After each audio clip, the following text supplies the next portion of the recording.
Assalamualaikum warahmatullahi wabarakatuh. Perkenalkan, nama saya Nana Suryani, mahasiswi Fakultas Ilmu Pendidikan Ekonomi Universitas Pancasakti Bekasi.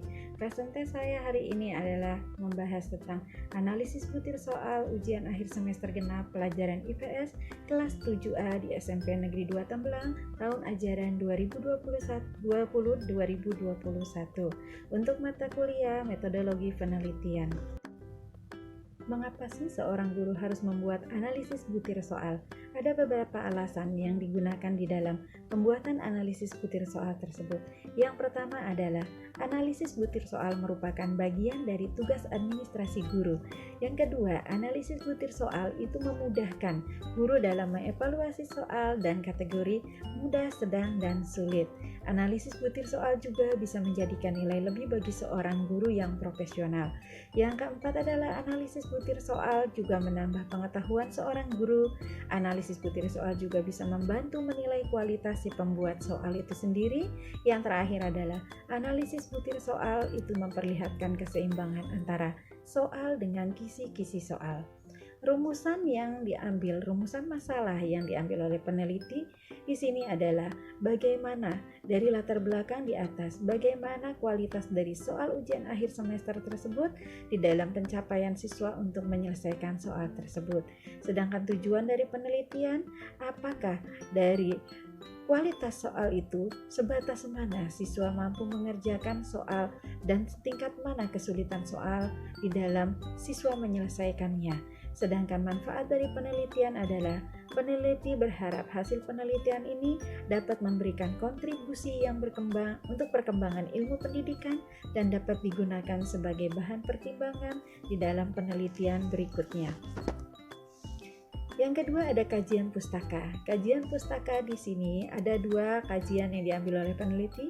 Yang pertama adalah kajian teori, di mana di dalam menganalisis butir soal ini, langkah awal yang pertama adalah tes, di mana tes ini digunakan untuk mengevaluasi siswa di dalam pencapaian pembelajaran. Setelah dilakukan tes, maka ada evaluasi penilaian.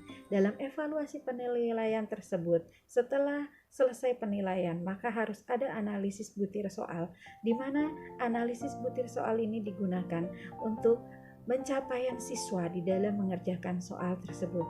Yang berikutnya adalah rumusan hipotesis.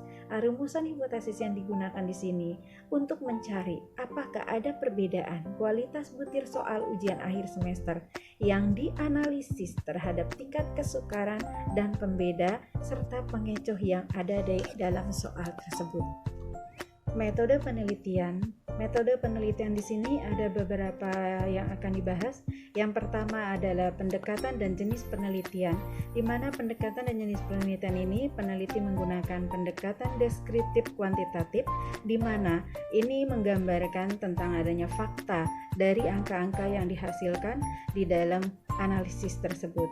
Yang kedua adalah tempat penelitian. Tempat penelitian ini menunjukkan lokasi penelitiannya di mana, subjeknya siapa saja, dan waktu penelitiannya itu kapan. Lokasi penelitian, peneliti memilih SMP Negeri 2 Tembelang sebagai sekolah yang terletak di daerah Tembelang, Kabupaten Bekasi, dengan subjek penelitiannya adalah siswa kelas 7 untuk mata pelajaran IPS, dan waktu penelitian adalah 1 minggu setelah ujian akhir semester di bulan Juni tahun 2021. Sedangkan yang ketiga itu adalah populasi dan sampel.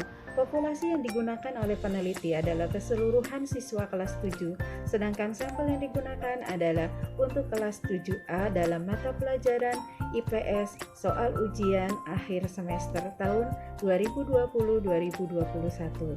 Sedangkan teknik dan analisis data. Teknik yang digunakan di dalam analisis data itu adalah tentang tingkat kesukaran soal tersebut, adanya daya pembeda, dan bagaimana pengecoh berperan di dalam butir-butir soal tersebut. Demikian presentasi tes saya hari ini, mudah-mudahan dapat bermanfaat. Sekali lagi saya ucapkan terima kasih. Wassalamualaikum warahmatullahi wabarakatuh.